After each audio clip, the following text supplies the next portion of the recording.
Introduce you to this morning's keynote speaker. He comes all the way from San Diego, Keith Yandel. Keith is our VP of Innovations. After leading that company's audiovisual solutions team for several years, Keith became VP of Innovation. He uses his knowledge and relationships to lead AVI's practice team, enhance our solution offerings, and develop our innovation roadmap. Please help me welcome Keith Yandel. Yeah. And Keith Yandel almost took the stage without a clicker. So he ran back there real quick and got this to have a much greater impact, obviously, for our time this morning. So the modern workplace, creating a best-in-class experience, what does that mean? Some of you in the audience might be suffering from modern workplace overload. You know, these talk tracks are not new, but the technology and the approaches are not settled. Anybody hear what Amazon just did a couple weeks ago? So January of 2025, they are demanding all workers back to the workplace. They want to go back to a pre-pandemic work environment. So the takeaway from that is it's really not settled. As much as we want it to be settled, the return to work idea and approach is not settled. So if you know me, you know that I'm a pragmatist. I take a very pragmatic approach to technology. I keep a very close eye on new innovations and what's coming out, but I boil that down to kind of what's real today. So we at AVI, every Monday, we produce a video, call it kind of a news piece on what's going on with innovation, what's going on with delivery, what's going on with support. We do these on Friday, typically record them on Friday, we release them on Monday. And occasionally, we run into situations where perhaps we were a little short on talent at the time of recording, we didn't catch it. So there might have been an error, you know, we said a word, we misspoke, there was background noise or something.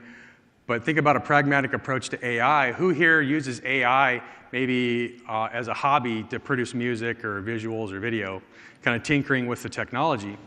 It's pretty amazing what you can do. Well, rather than bring back the entire team to re-record, we'll leverage AI to say every time we said, say, Tuesday, replace that with Wednesday in the person's voice that misspoke. You know, that's a pretty slick way to use the technology. Or if something was low, we can use AI to bring everybody up to a level that's appropriate for the recording and playback. So those are pragmatic uses, perhaps, of AI. Some way we use it internally, and many other ways as well. But we call that pragmatic innovation, and it really drives everything that we do. You're going to see a lot of that today at the show, in our Innovation Vault on the show floor as well. Pragmatic approaches to everything that we do. So a little background on how I found the AV industry, kind of a fun story.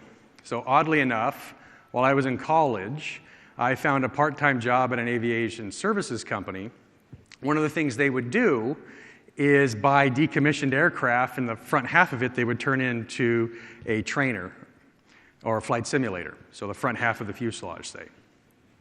So in college, I went from janitor to supporting one of their field teams, and they were short-staffed one day, seemingly overnight. One of the planes that we would do this to is a P-3 Orion, which about the same size of a Boeing 737 or Airbus A320, perhaps, somewhere in that range, but big plane, good-sized plane.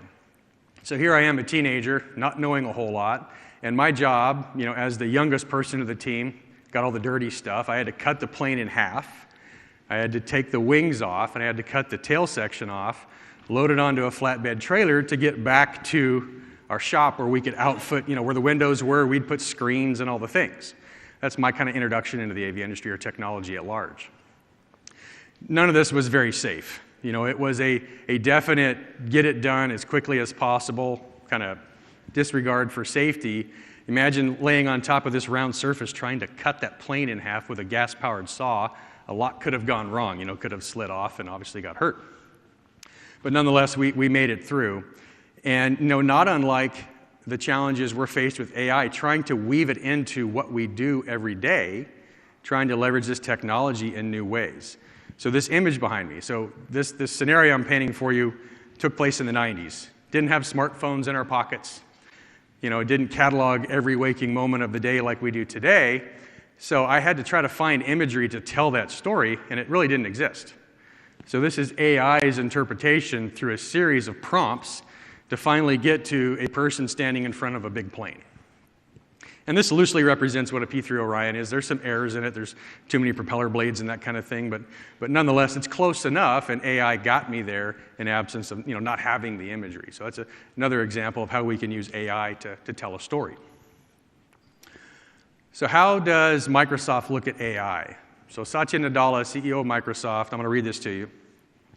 At the end of the day, companies will have to take a process, simplify the process, automate the process, and apply these solutions. And so that requires not just technology, but in fact, companies to go do the hard work of culturally changing how they adopt technology.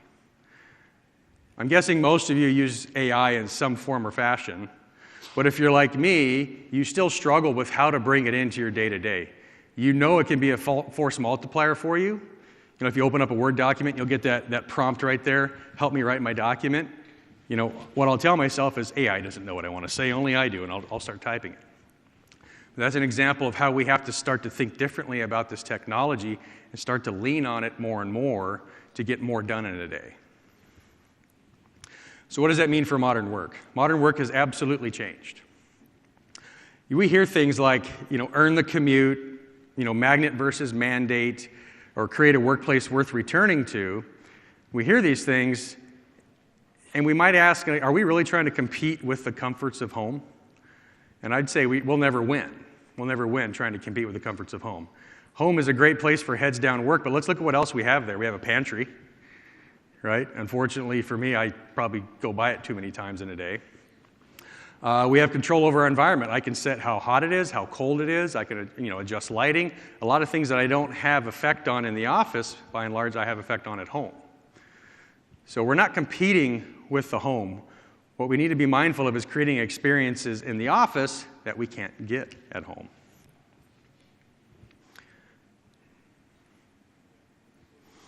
So modern work. We went too far, one too far.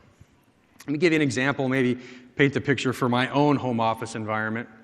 When I first started kind of my home office journey about 15 years ago, I had a newborn, a 1-year-old, and a 2-year-old.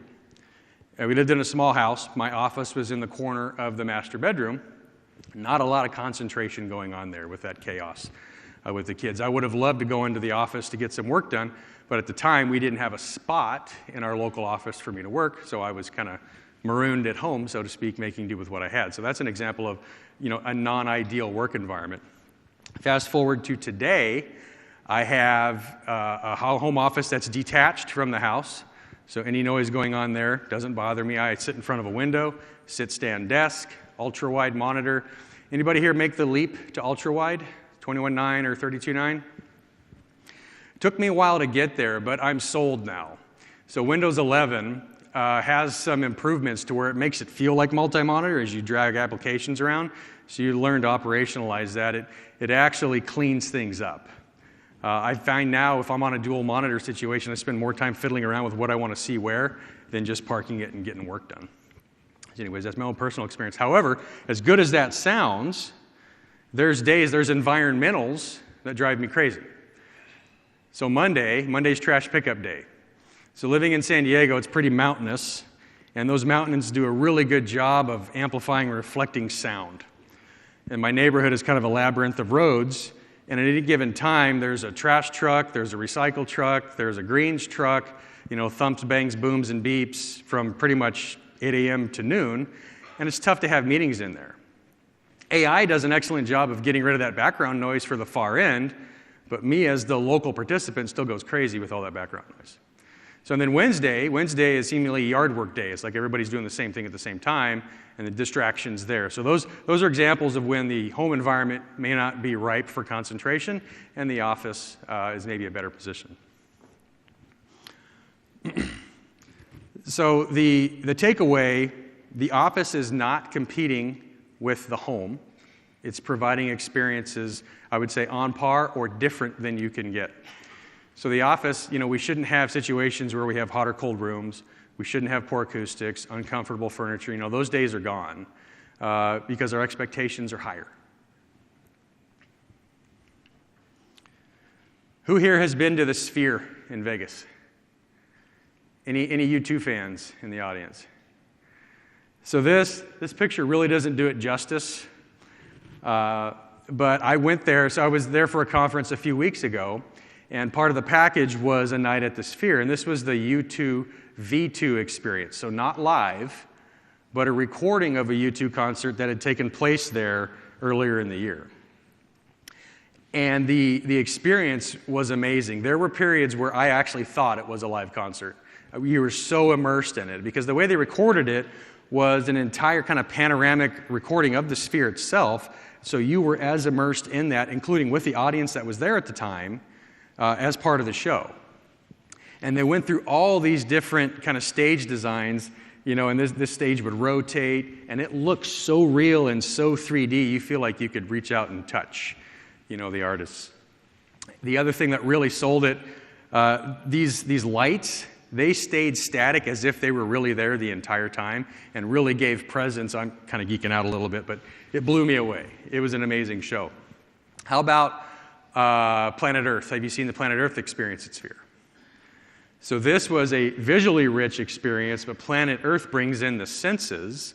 There's a scene there where you fly through an orange orchard, and you actually get wind in your face, and you get the smell of citrus, which really takes it to the next level. Really an amazing experience.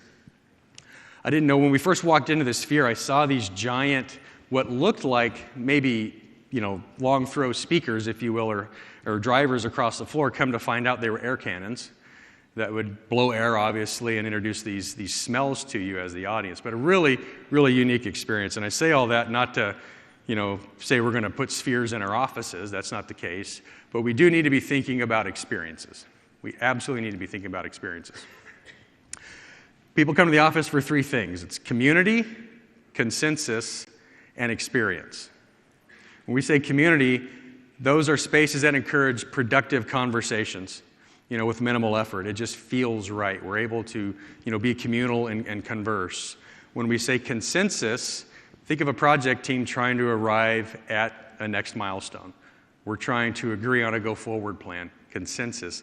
Much more effective in person than over Teams or over Zoom or whatever platform you're using.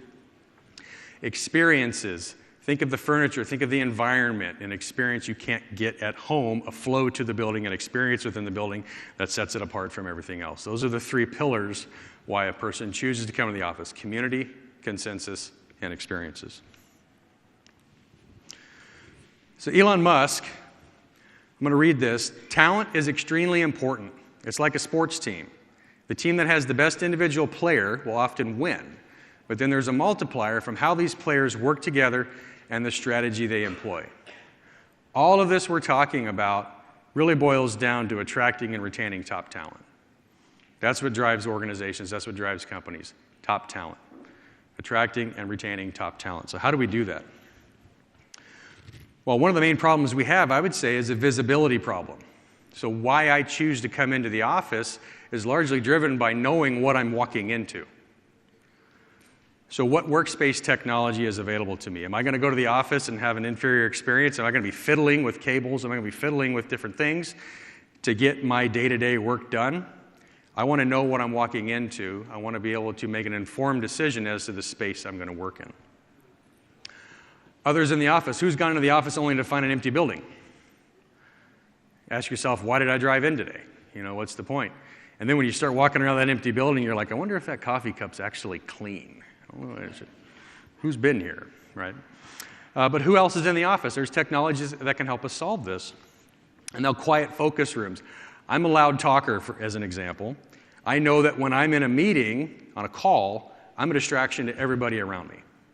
So I'm constantly trying to find a quiet place to go have that call in. So are there focus rooms available? Are there little phone booths that I can duck into, have my conversation, and not distract everybody else in the office?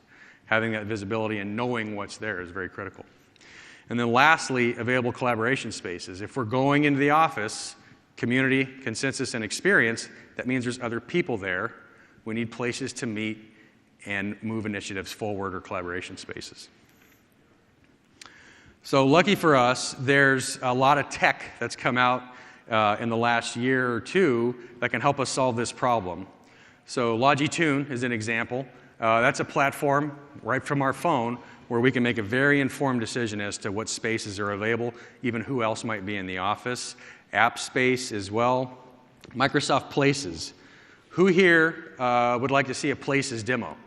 Show of hands. So kind of current state. Okay, so if we stick around after there's going to be a prize giveaway, we're going to spend about 10 minutes and give you an update where Places sits today, what it does, what it doesn't do, and what it's about to do, perhaps. And then there's actually hands-on demos in there in our Microsoft booth to be had as well. So stay tuned, much more to learn on Places. And then how about Zoom?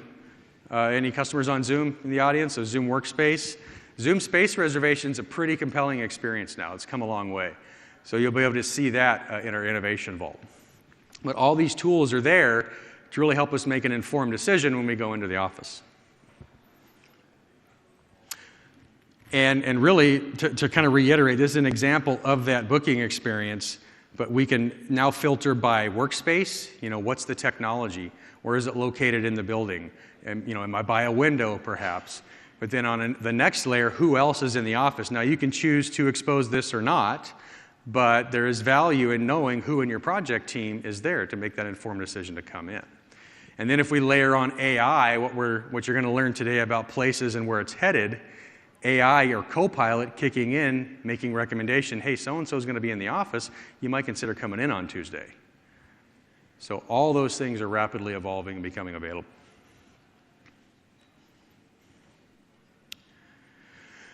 So as we come into the office, it's common now for large organizations to have a workforce that perhaps has never been into a particular building.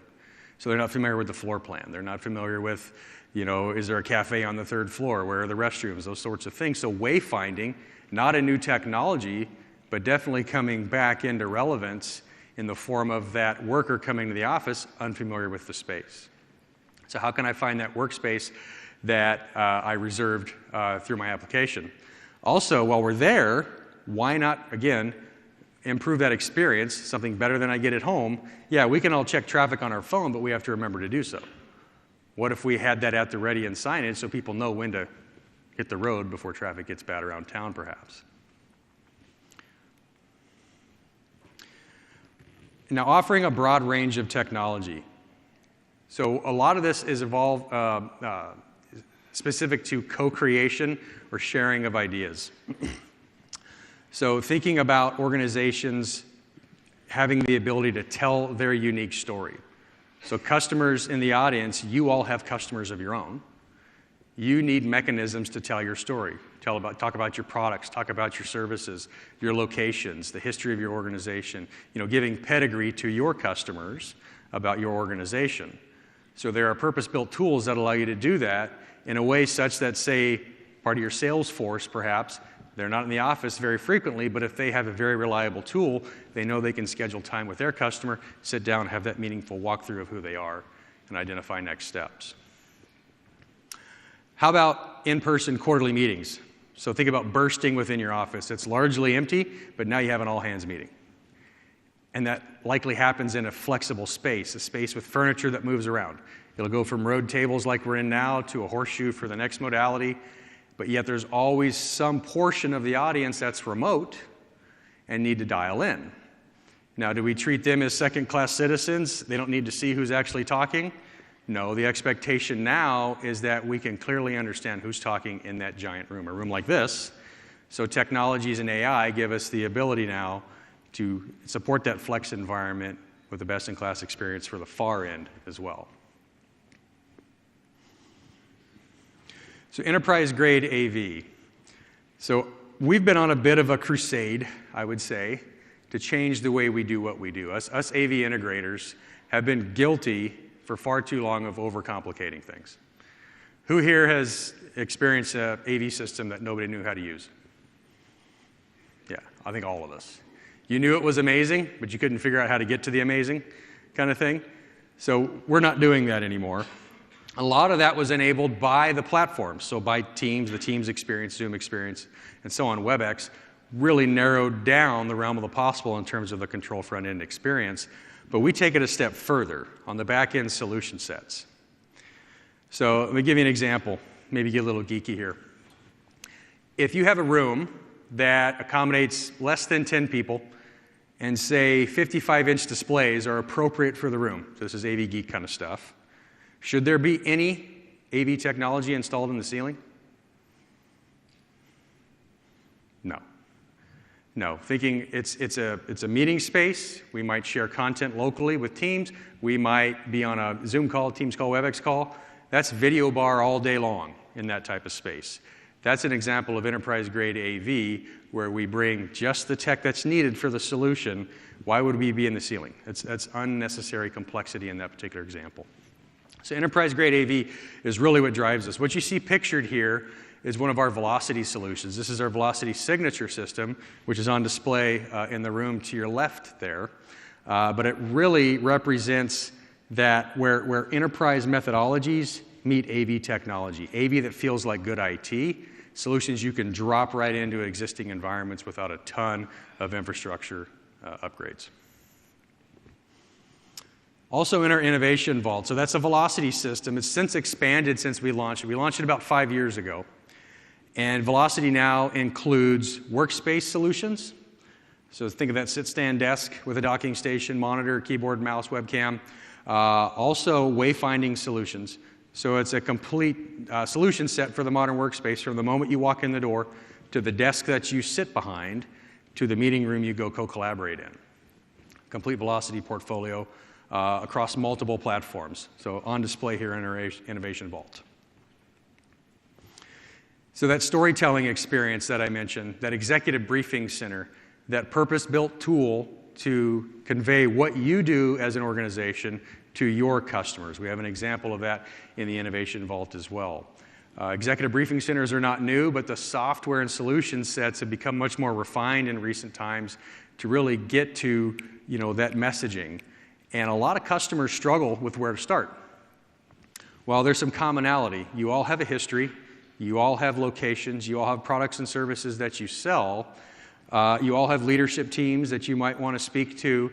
So there's a defined structure that's pretty common to every organization, and that's where we start with this storytelling experience to help get the ideas flowing for your organization. Executive broadcast, all hands meetings. Who here struggles with a more professional experience to a dispersed workforce? Something better than just an all hands Teams call or Zoom call, but something next level, broadcast-like with titles and graphics, those types of things becoming more and more common and much higher demand.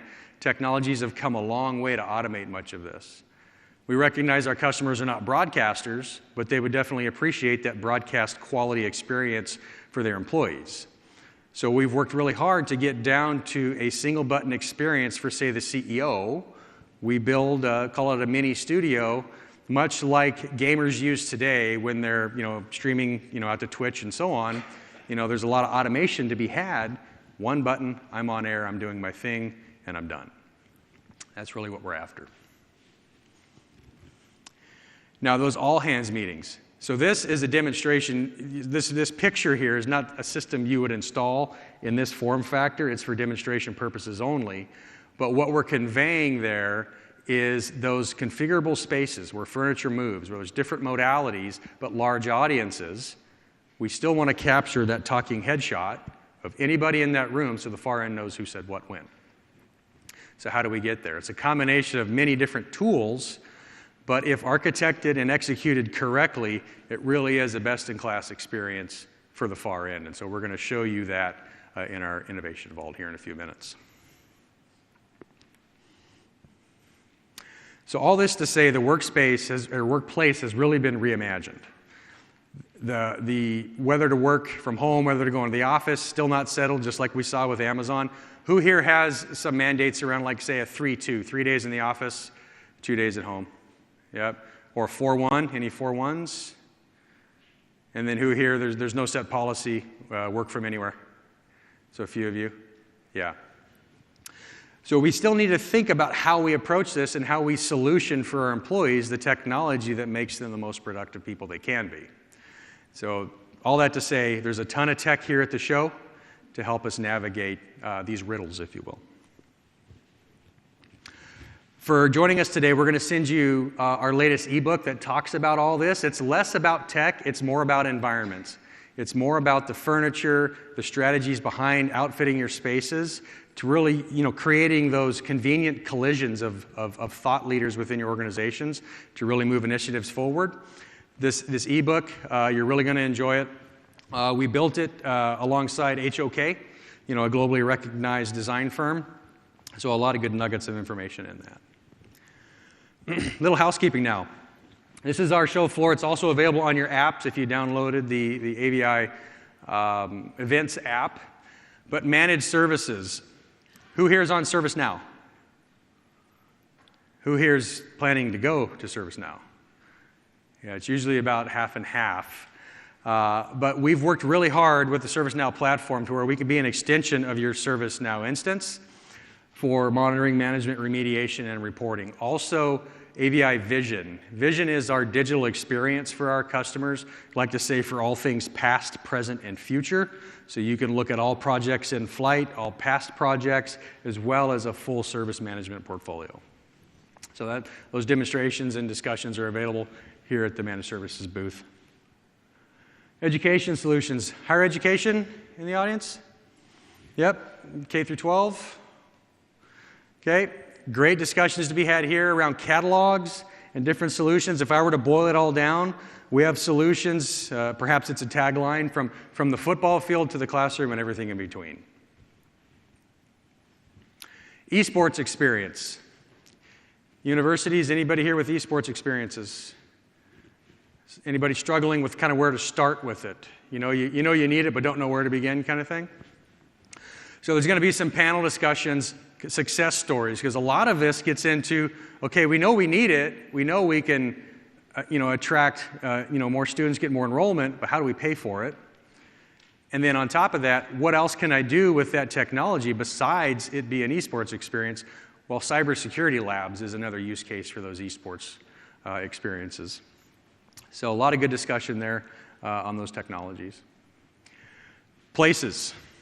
I imagine we're going to see a lot of traffic here, a lot of curiosities around Places, Copilot.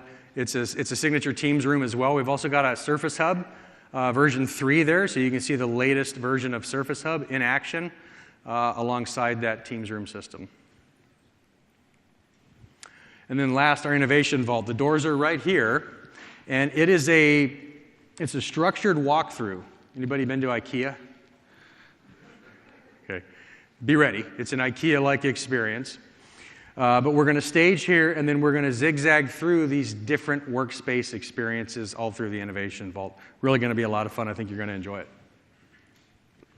That's it for me. Thank you all for your time.